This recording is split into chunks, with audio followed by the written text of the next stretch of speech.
কাউসার, তো তুমি তো মালদ্বীপে গেস্ট হাউসে চাকরি করো, মানে গেস্ট হাউসের রুম বয়। তো আসলে গেস্ট হাউসের রুম বয় চাকরি করলে তো অনেক সময় অনেক সমস্যা হয়, অনেক সমস্যার সম্মুখীন হয়। আর হচ্ছে গিয়া এই যে গেস্ট, তো মনে করো যে অনেক রকমের বিভিন্ন রকমের গেস্ট আসে, যেমন আমরা যে দেশে থাকি এই দেশের আসলে নাম উল্লেখ করা যাইব না।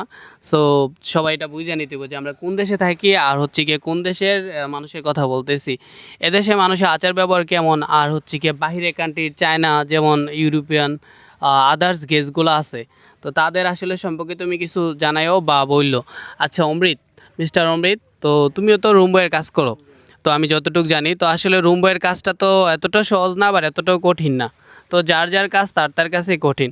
তো আসলে তোমার এখানে যে বাহিরে কান্ট্রির গেস্ট আসে এবং হচ্ছে গিয়ে দিবে মানে লোকাল যে গেস্ট আসে, তো তাদের সম্পর্কে তুমি যদি কোনো কিছু বলো বা মানুষকে এটা জানাও যে আসলে তারা কীরকম হয়ে থাকে বা কীরকম হয়, তো জানালে বিষয়টা অনেক ভালো হয়। তো তোমার কাছ থেকে আমি একটু পরে যাইতেছি, আগে আমি কাউসারের কাছে শুনতে চাই যে আসলে জিনিসটা কি কি।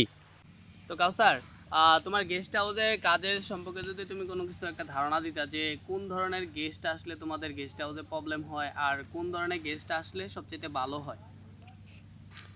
ভাই, এটা সম্পর্কে আমার বেশি কিছু বলার নাই। গেস্ট হাউসে একটা জিনিস সুবিধা আছে, গেস্ট হাউসে লোকাল যারা তারা আসলে পারে কোনো সমস্যা নাই। তারা আসলে আমাদের অনেক সুবিধা হয়, কারণ তাদের সার্ভিস দিতে হয় না লোকাল যারা আসে তারা। আর বাইরে আদার্স কান্ট্রি যারা আসে তাদের সার্ভিস দিতে হয়, তাদের অনেক ভালো আপ্যায়ন করতে হয়, কারণ তাদের আপ্যায়ন ভালো হলে টিপসও ভালো আসে। আচ্ছা তুমি যদি বলো তোমার গেস্ট হাউসের সম্পর্কে, যে তোমার গেস্ট হাউসে কোন ধরনের লোক আসলে তোমার সবচেয়ে বেশি সুবিধা হয়। আমার সবচাইতে সুবিধা যখন স্পেনের গেস্ট বা হচ্ছে জাপানের গেস্ট আসে। জাপানের গেস্ট অনেকটা ভদ্র এবং সুন্দরভাবে পরিপাটি করে থাকে, কোনো নোংরামি করে না, কোনো অনেকটা মানে সচেতন থাকে, ওরা অনেকটা পরিষ্কার থাকে সবসময়, রুম সুন্দর বজায় রাখার চেষ্টা করে সবসময়। জাপানের গেস্ট অনেকটা ভালো এবং স্পেনের গেস্টও ভালো আছে। আর সবচাইতে খারাপ হচ্ছে, খারাপ বলবো না, মানে কিছু খারাপ কিছু ভালো সবই আছে, তার ভিতরে চায়নার গেস্ট অনেকটা মানে নোংরামি করে, মানে খেসরের মতো চলাফেরা করে, বাংলা কথা বলতে গেলে ওরা মানে পুরাই মানে নোংরা করে ফেলায়, রুম সব কিছু এভরিথিং সব কিছু নোংরা করে ফেলায়। চায়না গেস্ট অনেকটাই খারাপ। আর তাছাড়া লোকাল গেস্ট আসলে মাঝে মাঝে সুবিধা হয়, তারা আইসে এক রাত থাইকা যায়, কিন্তু আমার কষ্ট হয়। আবার টিপস দেয়। চায়নারা টিপস ততটা দেয় না, আবার মাঝে মাঝে দেয়, সবাই তো এক না, দেয় মাঝে মাঝে, মাঝে মাঝে দেয় না এরকম। আচ্ছা তুমি তো রুম বয়ের কাজ করো, তো টিপস মানে পাও না, কিরকম টিপস পাও। হ্যাঁ, টিপস পাই, ভালো টিপস পাই আলহামদুলিল্লাহ। করছে এই ইউরোপ কান্ট্রিতে গেস্ট আসলে অনেক টিপস দেয়, $20, $50, $100, $200 দেওয়া যায়। ওই সব কিছু ইউরোপ কান্ট্রির গেস্টে বেশি টিপস দেয়। তুমি সর্বোচ্চ হাইস্ট কত ডলার পর্যন্ত টিপস পাইছো। আমি সর্বোচ্চ হাইস্ট টিপস পেয়েছি $200। $200 যে মানে একদিনে। একদিনে। আচ্ছা ওই কোন দেশের ছিল। ওইটি ছিল করছে ইউরোপ কান্ট্রি ছিল একটা দেশ, করছে অস্ট্রেলিয়ার, না জানি কোন দেশের, আমার ততটা শিওর নাই, কিন্তু অস্ট্রেলিয়ার হতে পারে সম্ভাবনা। ইউরোপ কান্ট্রির মানুষের মন মানসিকতা কেমন হয়ে থাকে। ওরা অনেক ভালো, অনেক ভদ্র। অনেক ভদ্র হয়ে থাকে। আর হ্যাঁ। চায়নারা আর চায়নারা মাঝে মাঝে ভদ্র, মাঝে মাঝে বেয়াদুফিও করে। খাচ্চুর বেশি। হ্যাঁ, অনেকটা খাসর। আবার কেউ আছে নোংরা ভালো আছে, করে? গোসল করে। গোসল করে। হ্যাঁ, কোথায় গোসল করে, সমুদ্রে। সমুদ্রে করে, সব কাজ করে। জয় ভাই, আপনি তো সবসময় চায়নাদের সাথে ওঠা বসা করেন, চায়নাদের সাথে থাকেন। চায়নাদের চলাফেরা কীরকম, তাদের চালচলন কীরকম, তাদের ব্যবহার আচার কীরকম, এটা আপনার কাছ থেকে কিছু জানতে চাই, আপনি যদি একটু বলেন। চায়নাদের ব্যবহার হচ্ছে খুবই ভালো। আমি ভালো কেন বলতেছি, কারণ ওরা যা কিছু তাদের প্রয়োজন হয় তারা আসলে নিজ থেকে নিজ দায়িত্বে সব কিছু নিয়ে নেয়। ওরা অন্যদেরকে মানে বলে না যে এটা লাগবে ওইটা লাগবে। ওরা আসলে কাহিনী হচ্ছে কি, এখানে মেন কথা হচ্ছে ওরা ইংলিশ বোঝে না। সো ওরা কথা বলতে পারে না ততটা। তো কথা বলা না বলার কারণে ওরা চায় নিজের একটা নিজে করতে। আর চায়নারা এমনিতেও নিজের কাজটা নিজে করে, কিন্তু ওরা অনেক নোংরা, মানে ওরা যেখানেই থাকে এখানে নোংরা করে। যেমন ওরা খাবার খাইলে টেবিল একদম নোংরা করে ফেলায়। আর এক একটা চায়না গেস্টে খাবার খাইতে মিনিমাম সময় লাগে 1.5 থেকে 2 ঘন্টা। আর এরা মানে গোসল করে না, মানে এক কথাই ওরা গোসল করে না।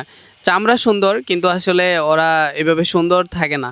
ওরা সব সময় শরীরের মধ্যে মেডিসিন মাখে, মানে রেগুলারই ওরা মেডিসিন মাখে রাখে, যেমন মুখের মধ্যে, শরীরের মধ্যে, মানে সব জায়গায় শুধু মেডিসিন মাখে। ওরা মেডিসিনেই সুন্দর হয়ে থাকে। ওরা আসলে এভাবে পরিষ্কার থাকে না বা গোসল করে না। শরীরে আমি একটা চায়না গেছ থেকে এ পর্যন্ত কোনো চায়না বা ভালো কোনো রেসপন্স পেলাম না, মেয়ে হোক আর ছেলে হোক। মানে ওরা আসলে চামড়া সুন্দর কিন্তু এমনিতে সুন্দর না। আর এমনিতে চায়নার কথা কি বলবো, ওরা রুম এতটাই মানে অপরিষ্কার রাখে, মানে ওরা রুমের মধ্যে নুডলস খায়, ভাত রান্না করে খায়, যা পারে তাই মনে করো যে রান্না করে খায়। ওরা সব কিছু নিয়ে আসে, যেমন প্রেশার কুকার নিয়ে আসে ভাত রান্না করার জন্য, দেন হচ্ছে তরকারি রান্না করার জন্য ওরা সব কিছু জিনিস নিয়ে আসে, চুলা নিয়ে আসে। তো ওরা করে কি, ওরা রুমের মধ্যেই রান্না বান্না সব কিছু কমপ্লিট করে। মানে এরা বাহিরে খুব কম খায়, যে ওরা চিন্তা করে যে টাকা পয়সা যদি বেশি লাগে। আর আসলে চায়না গেস্ট এদেশে বেশি আসে, অনেক বেশি আসে, কারণ আসার কারণ হচ্ছে এদেশে তাদের দেশের 60 টাকা মানে $1। সো ওই হিসেবে তাদের দেশে টাকা খুবই কম, এই কারণে ওরা বেশি বেশি বেশি আসতে পারে। যেমন তাদের দেশে 700 টাকায় হয়ে যায় $100। সো ওই হিসেবে তারা মনে করে যে তোমার বেশি বেশি আসতে পারে আর বেশি বেশি এনজয় করতে পারে। আর তারা আসলে জীবনটা উপভোগ করতে বেশি পছন্দ করে। আর আমরা তো আসি, আমরা তাদেরকে সার্ভিস দেওয়ার জন্যে আসি। আর যেমন আমি এখানে আসি চায়না গেস্ট হাউসে কাজ করি, আর ওই ভাইটা আছে, উনি কাজ করে একটা লোকাল একটা গেস্ট হাউসে। আর কাট আর ওই কাউসার কাজ করে একটা ইউরোপিয়ান গেস্ট হাউসে, মেবি 5 স্টার 3 স্টার। তোমারটা কি 3 স্টার না 5 স্টার? 5 স্টার। ওরটা 5 স্টার, আর ওরটা মেবি 3 স্টার, মালদ্বীপের জন্য 3 স্টার। আর আমাদেরটা হচ্ছে চাইনিজ গেস্ট হাউস।